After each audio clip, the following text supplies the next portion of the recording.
Good evening. Allanna గత 10 సంవత్సరాలుగా తన విజయంలో మమ్మల్ని భాగస్వామిగా చేసుకున్నందుకు చాలా థ్యాంక్స్ అన్న. మీకు ఎప్పుడు రుణపడి ఉంటా. ఎందుకంటే నేను తమ్ముడుగా ఎన్ని టార్చర్ పెడుతున్నా అన్నగా ఎప్పుడు దీవిస్తూనే ఉంటాడు. నేను చాలా అదృష్టవంతండి బేసికల్గా. అంటే ఈ అన్ని 10 సంక్రాంతిలో ఈ సంక్రాంతి మాకు మెమరీ, నాకు అంటే లైఫ్ టైం అచీవ్మెంట్ లాగా. ఎందుకంటే చిరంజీవి గారిని చూసి పెరిగాము. చిరంజీవి గారి లాగా డ్యాన్స్లు వేయాలనుకున్నాం, చిరంజీవి గారి లాగా యాక్షన్ చేయాలనుకున్నాం. అలాంటి చిరంజీవి గారికి యాక్షన్ కంపోజ్ చేయటం అనేది నా అదృష్టంగా భావిస్తున్నాను.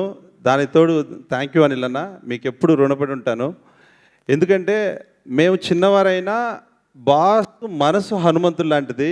మేము ఏ కంపోజింగ్ చేసినా తూచా తప్పకుండా 2 సార్లు ప్రాక్టీస్ చేసి ఓకే 2-3 టేక్లైనా ఓకే మాస్టర్ ఓకేనా అని చెప్పిన తర్వాతే వెళ్ళేవాడు. That's why he's boss. అంటే ఆ ఫ్యాన్ బాయ్ మూమెంట్ నాకు ఒక్కడికే తెలుసు. ఎందుకంటే చిన్నప్పటి నుంచి మా ఇంట్లో ఫోటో చూస్తూ స్కూల్ బ్యాగ్ వేసుకుంటూ వెళ్ళేవాడిని. అలాంటి బాస్కి నేను ఇప్పుడు యాక్షన్ కంపోజ్ చేయడం అనేది నా అదృష్టంగా భావిస్తున్నా. థ్యాంక్ యూ అనిలన్న, నీ వల్లే ఇదంతా. నువ్వు లేకపోతే, నీతోటి నాకు ఫస్ట్ 2013 పటాస్ నుంచి వచ్చింది. నువ్వు లేకపోతే నేను లేను. నీ విజయంలో ప్రతిసారి నేను ముందుండాలనుకుంటాను. Thank you so much. Thank you అన్న.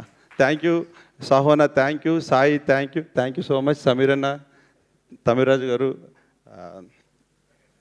ప్రకాష్ గారు, థ్యాంక్ యూ అన్న. Thank you so much. Thank you అండి, thank you so much. Yes, finally Sameer Reddy sir please.